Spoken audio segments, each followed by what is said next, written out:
Hello, friends. Father Marcus here again. Today, I want to speak about the Tower of Babel, as it is found in Genesis chapter 11, verses 1 through 9, and in some Mesopotamian legends as well.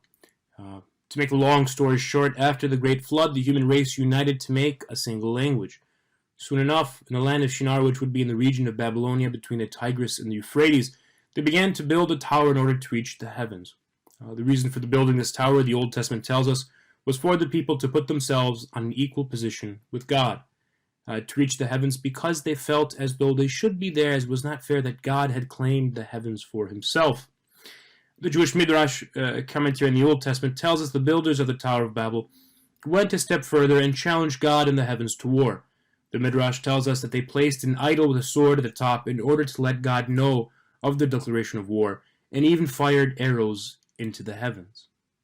What is interesting to note that in many ancient cultures, even some that would seem to have had no contact with the Jews or the Old Testament, there are similar stories that speak of a single and universal human language that has since been disrupted by an event in which the peoples attempt to reach the heavens, but are disrupted from finishing their task by something in the heavens. There is, for example, a Sumerian myth called Enmerkar and the Lord of Yorata, which contains many similarities with the story of the Tower of Babel as it is found in the Old Testament. In the myth, we see Enmerkar wishes to build a massive ziggurat, an ancient tower-like building that was used by the early pagan Mesopotamians to worship their gods, and he speaks much of a single language that should be restored to all peoples, so they all can pray to the Mesopotamian gods in that single language.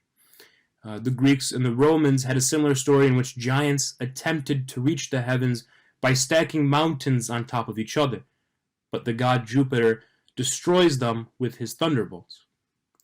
In North America, thousands of years before Europeans even made it to the Americas, the Native Americans had similar myths. There's a story of a god hero named Montezuma who escapes a great flood and later on becomes evil, and he attempts to build a house that would reach heaven, but a great spirit in the heavens destroyed it with thunderbolts.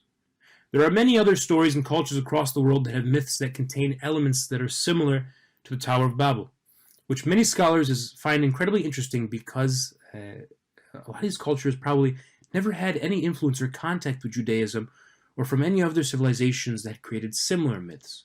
So this always struck scholars as odd. But again, we're not trying to find how historically accurate these stories in the Old Testament are, but rather what we're trying to find is the lesson that God is attempting to teach us through the stories that he gives us. When we look at the story, the Tower of Babel itself is not the problem, but rather, as St. Augustine tells us, the sin of pride of the people is that they can think they can build a tower that reach God in order to avoid a future flood, as if anything was too big for God. They think they can reach heaven by their own strength, by their own power, and this is the big mistake, that they become their own gods.